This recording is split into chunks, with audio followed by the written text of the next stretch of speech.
Ladies and gentlemen, welcome you beautiful faces back to the channel.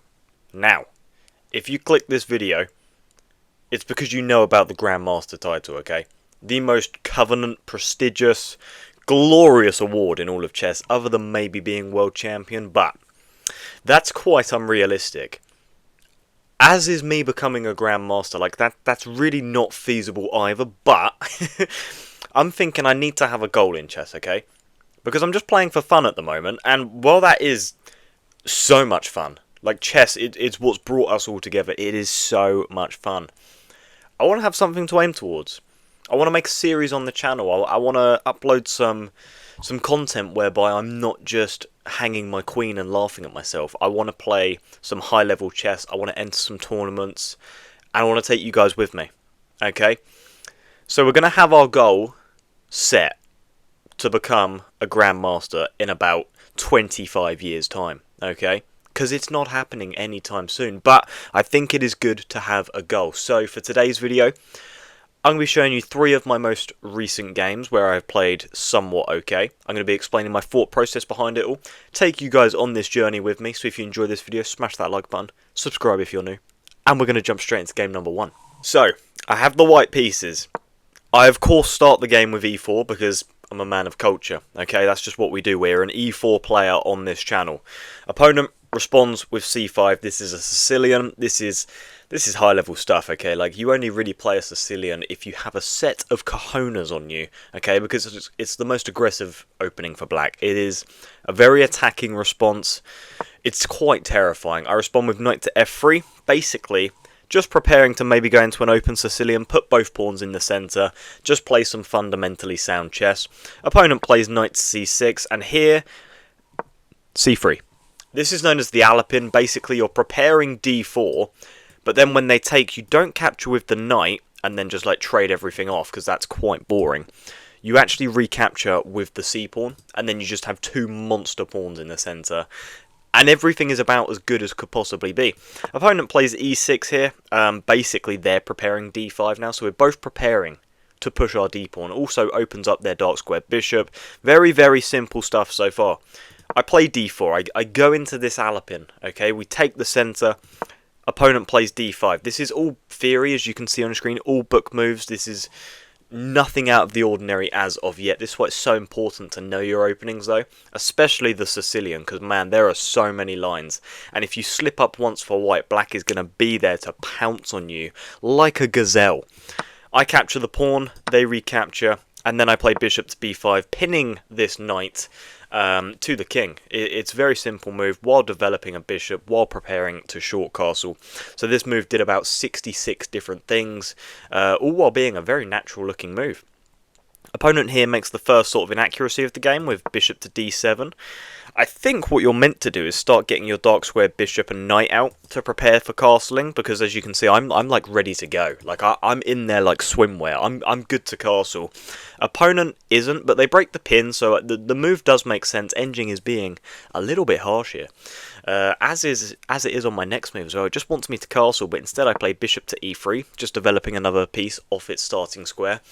And my opponent here goes on like a generational run of absolute terror, okay? They play knight to f6, which is just simply a bad move because this is now just a hanging pawn. And so, of course, I capture it. Best move, thank you very much, Stockfish. Opponent here now plays queen e7. When they played this, I literally had no idea what the plan was. Like, number 1, they're blocking in their dark square bishop. Number 2... you set up a battery on this pawn, but you're never going to take that because, well, you'd lose a queen. So it's like, why on earth would you do that? So I just short castle. Like, I just simply short castle. I just ask my opponent, like, okay, what the hell are you doing? They long castle, which I thought looked so brave, because these dark squares around their king are so weak, where they've like overextended with the C and D pawns. So long castling in the Sicilian, in some variations it is an option, don't get me wrong, but after I've played an Alapin and ripped open your C and D, like, what is going on? You just can't do that. It's not a good option. Eval bar is basically saying I'm the greatest player of all time. It's currently got me at about +3, but I've hidden that from you guys for a very specific reason, and that is I don't want you guys to just be looking at the eval bar to assess who's winning. I want you to look at the position and objectively try and work it out for yourselves. Like, who looks better in this position? Like, why am I currently better? Number one, king safety. My king is protected like a caterpillar in a cocoon right now. Like, nothing is breaking through. Number two, piece development. It's very clear where all my pieces want to be if they aren't already on those squares. Whereas, like, my opponent blocking in their dark square bishop, this rook's going to be very late to the party. They have an isolated pawn here. Like, though I have double stacked pawns, like, go on then, take it. Take it and lose your queen. Like, it's not an issue right now. I play rook e1, just centralising another piece. Also, maybe with the idea of having some discovered attacks on the old queen. My opponent plays a6, and here I just take the knight. Opponent recaptures with the bishop, and here I bring my knight to the centre. Now, again, eval bar not overly happy with me because I'm hanging this pawn. I mean, it looks like it's a hanging pawn, but I did see this, and I didn't think it was an issue. And I'm going to show you why, because my opponent does take this pawn. They play the best move in the position. But I did calculate this, and I just thought, do I not just have knight e6?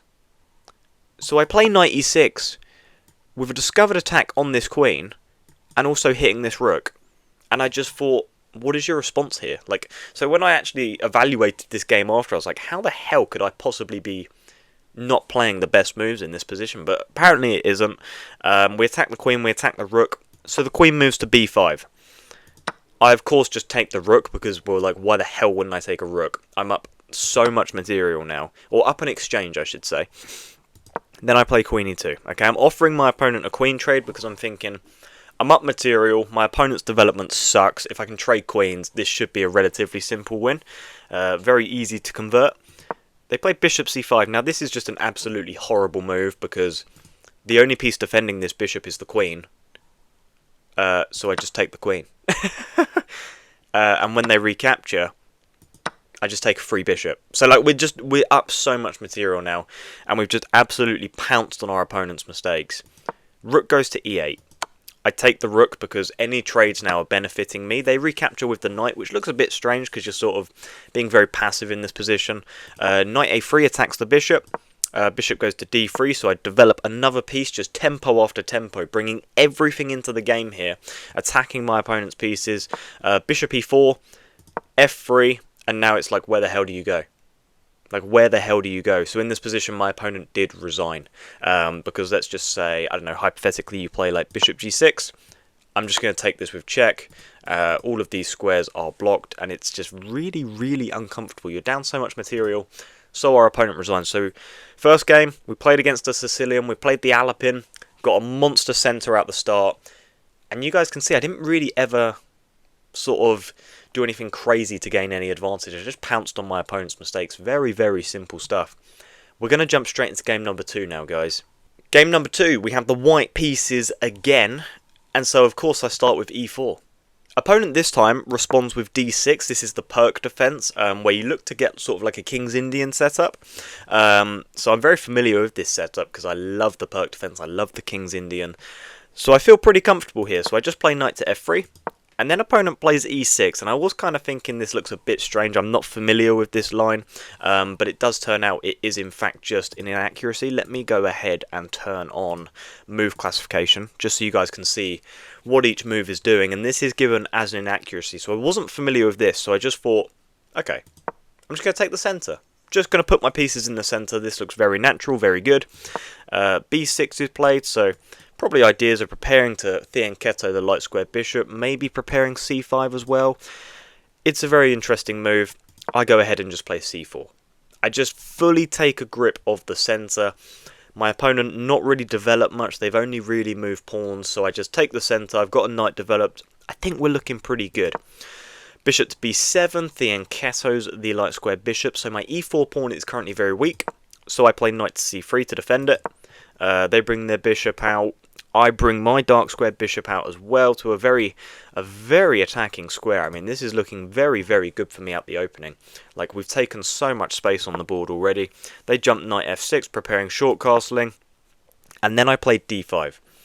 And my logic here was, right, well, this bishop is just going to be null and voided, okay? Like, if you push, I can just go back, and if you take, I'm going to take with the c-pawn, still have a monster centre, and this light squared bishop is literally just never going anywhere.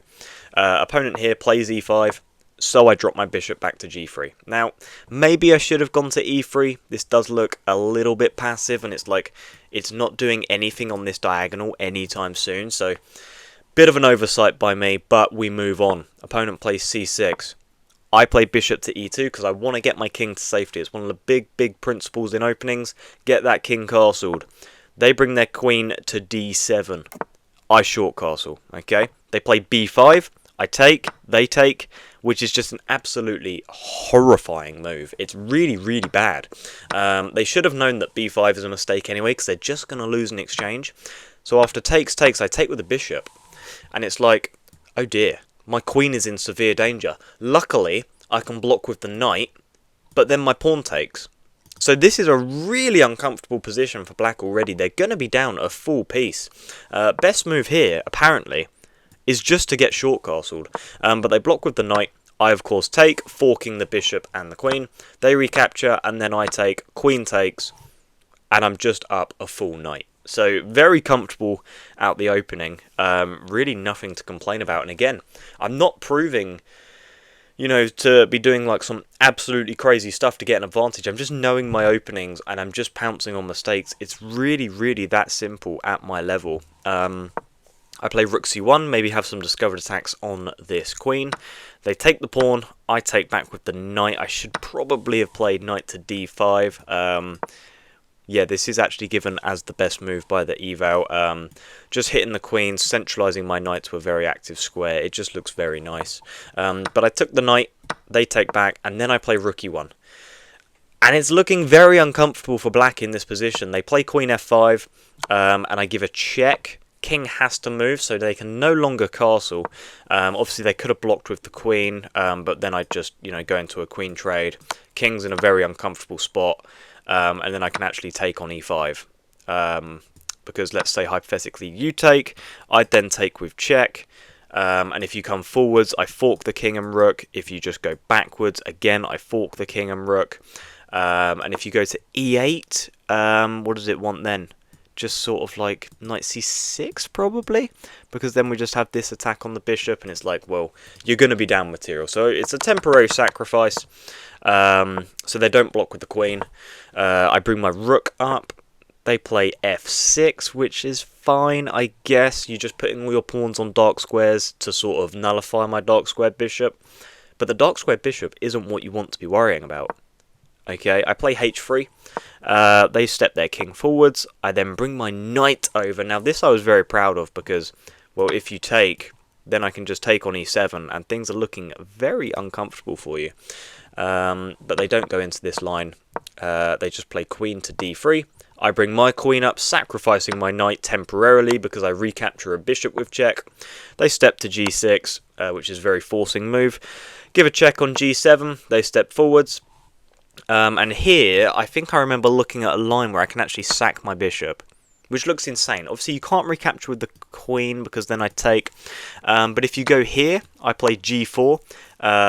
And you kind of need to, like, I don't know, like take like this, and then if you go to like e6, it's mate on f7 with the queen. Where else can you go? I guess f4, but then is it just rook f7? Yeah, that's mate. So it's a gorgeous line. And let's say hypothetically they take with this pawn. We play g4 again, giving a check. And I think if you go to e6, we actually give this check. Yeah, it is like this. You go to d6, and then queen to d7 is mate. But luckily for my opponent, I didn't find this in the game, and instead of taking on e5, I just played rook to f7. They played e4 though, and that's in fact checkmate anyway. So a crushing win with the white pieces yet again. Again, didn't really have to do anything crazy. We just sort of pounced on mistakes, coordinated our pieces nicely, put them on optimal squares, and we're just there, ready to pounce on any mistakes. So guys, let's jump straight into game number 3. You beautiful people, if you are enjoying this video so far, please smash that like button and subscribe. I would greatly appreciate it. Follow me on my journey to Grandmaster. We have the black pieces for game number 3. Opponent plays d4, okay? Now, as you guys know, I'm an e4 player, so d4 is probably the best way for opponents to absolutely pounce on me, because my opening repertoire with d4, it's okay, it's not the best though. I respond with d5. We get bishop to f4, a London system. I absolutely despise it. So I play c5. This is a Steinitz counter gambit, where you basically just look to offset your opponent's centre and make things as uncomfortable as humanly possible. Opponent plays knight to c3. I play knight c6.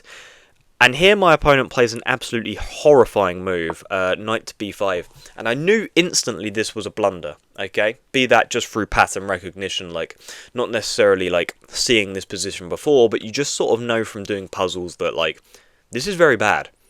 And the reason it's so bad is because I'm going to win a knight here with the move queen a5 check. And you might be thinking, well, how the hell are you winning a knight? They just block. Well, that's all very well and good, and my opponent does block, despite c3 actually being the best move. But now I just take on d4.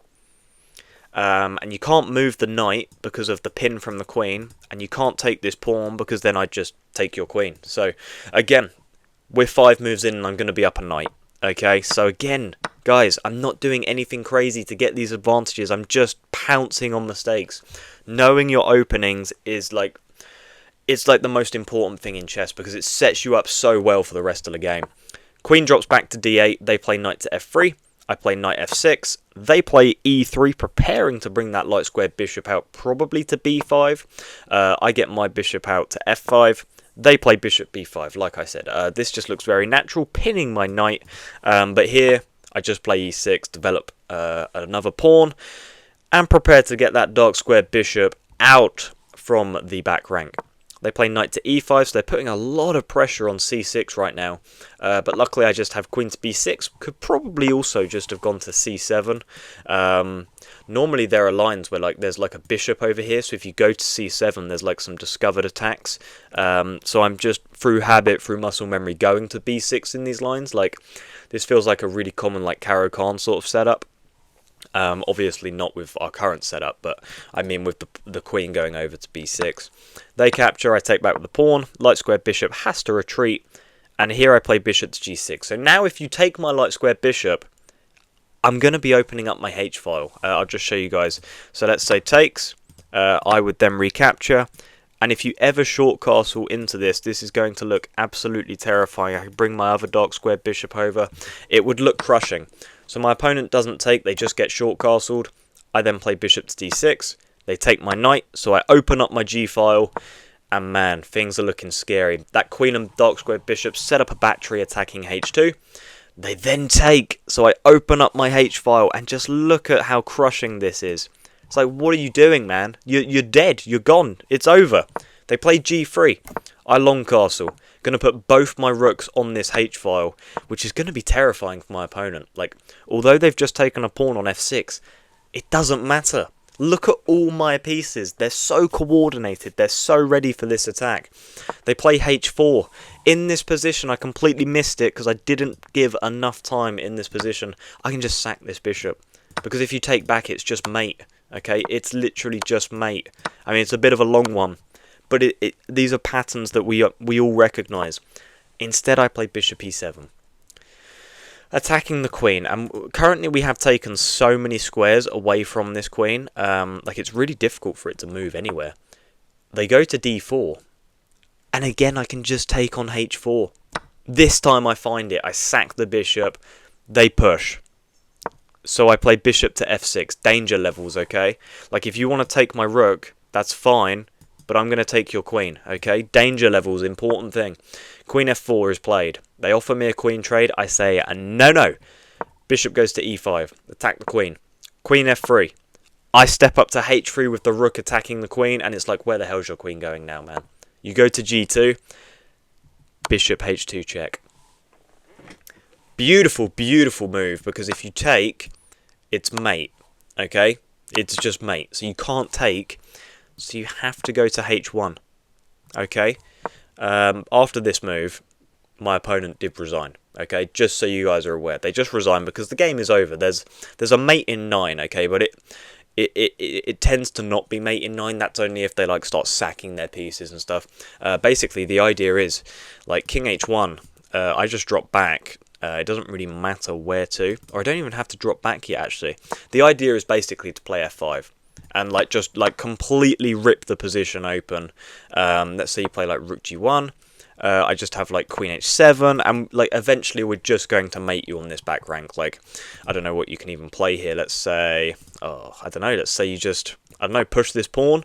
Well, then it's just a case of like bishop g3. You block, I take, and it's mate. So again, guys, at no point am I doing anything ridiculously crazy. Like maybe taking on h4 with the bishop, like a brilliant move.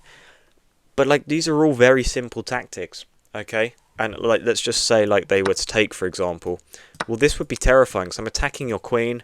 So what do you have to play here? Maybe like f4, because like that blocks this and also blocks this. But I don't know. We're just going to play like g5 and we're just going to open up everything. So yeah, maybe taking on h4 was a little bit of a brilliancy. But again, guys, we're not doing anything crazy. We're just picking up some monstrous wins. If you guys did enjoy this video, please be sure to smash that like button and subscribe to join me on my journey to Grandmaster, which, you know, it's never going to happen, but I just want something to aim for, so please do subscribe. I'll see you guys in the next one. Goodbye.